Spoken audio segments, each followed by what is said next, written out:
जो ब्राह्मण समाज से आती हैं।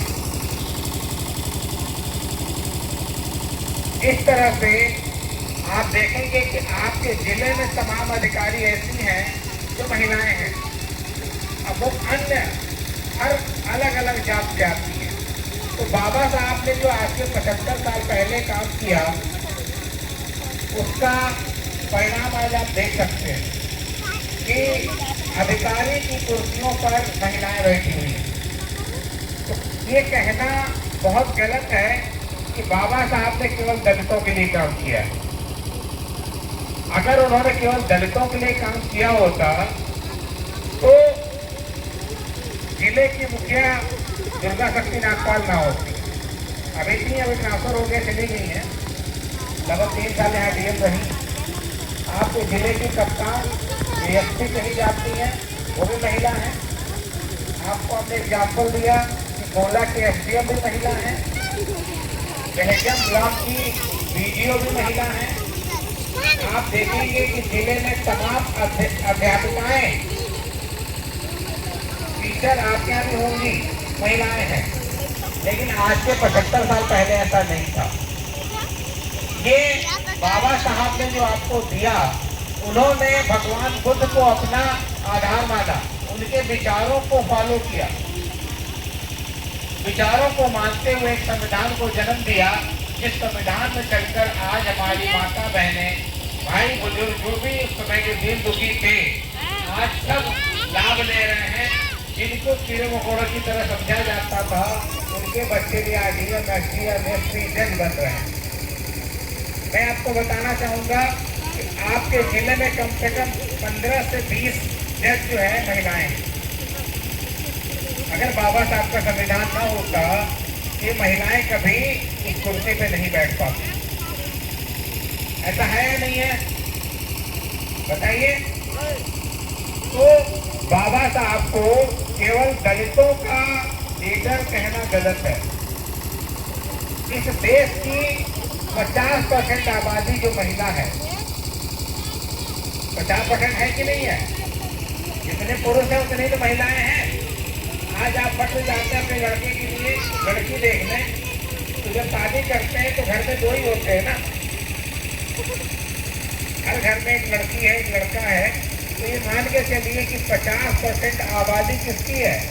महिलाओं की। तो 50% तो महिलाओं के लिए बाबा साहब ने काम कर ही दिया।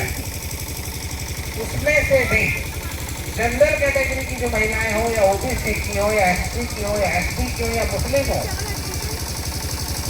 सारी महिलाओं के लिए उन्होंने काम किया। और आप देखेंगे तो उच्च वर्ग के लोग, मैं सबको गलत नहीं कहता हूँ, हर वर्ग में अच्छे भी होते हैं, बुरे भी होते हैं। जो लोगों के दिमाग में ये बात थी कि इनको कुचल दो, ये हमारे गुलाम हैं। आपने देखा होगा कि कभी एक समय था कि नाई होता था, जाओ लोगों को बुला लाओ, शादी ब्याह उसको बुला लाओ, उसको एक आध आना 20 आना ऐसे देख उसको निपटा देते थे। लेकिन आज आप जाएंगे तो आप लखीमपुर में जाकर देखिए तो नवों की, नाइयों की आप देखेंगे सैलून कम से कम करोड़ों में। आप जाइए बाल कटाने तो 250-300 रुपये एक बाल कटाई की देते हैं सब। और अगर आप गुमटी में चले जाएंगे मालपुर जैसे जगह में, तो वहाँ भी 15-20 रुपये से कम दाढ़ी बनवाई नहीं है। ये अधिकार उनको कहाँ से मिला है? संविधान की वजह से। जिस लोहार को कोई कुछ नहीं समझता था, जिस लोहार को गुलाम समझा जाता था, आप देखेंगे, मैं अपनी बात नहीं कह रहा हूँ, महाभारत काल का उठा के देख लीजिए। जो वैशाली थी, उसके पिता लोहे का काम करते थे, जिनको अछूत माना जाता था। कर्ण जो था, इतना धनोधन था कि उसको अछूत कह के सारी जिंदगी उसके साथ क्या किया गया, तो बताएगा, भेदभाव किया गया। जबकि आप एक चीज मुझे ये बताइए कि अर्जुन, ऐसे आप समझ लीजिए कि अर्जुन जब श्री कृष्ण उसके कर्ण के रथ पर बाण चलाते थे, तो कर्ण का रथ 15 कदम पीछे जाता था। कितना? 15 कदम। आप लोग भी सुनिएगा बहनों, अर्जुन जब रथ पे बाण चलाते थे कर्ण के, तो वो 15 कदम जाता था, और जब कर्ण चलाते थे तो इनका 4 अंगुल पीछे हटता था। किसका? अर्जुन का। तो इस हिसाब से ताकतवर अर्जुन हुआ ना, यही तो कहेंगे आप। जब अर्जुन बाण चलाते थे तो कर्ण का रथ 15 कदम पीछे हटता था, लेकिन जब कर्ण चलाते थे तो अर्जुन का रथ 4 अंगुल पीछे हटता था। ये बताइए बलवान कौन हुआ?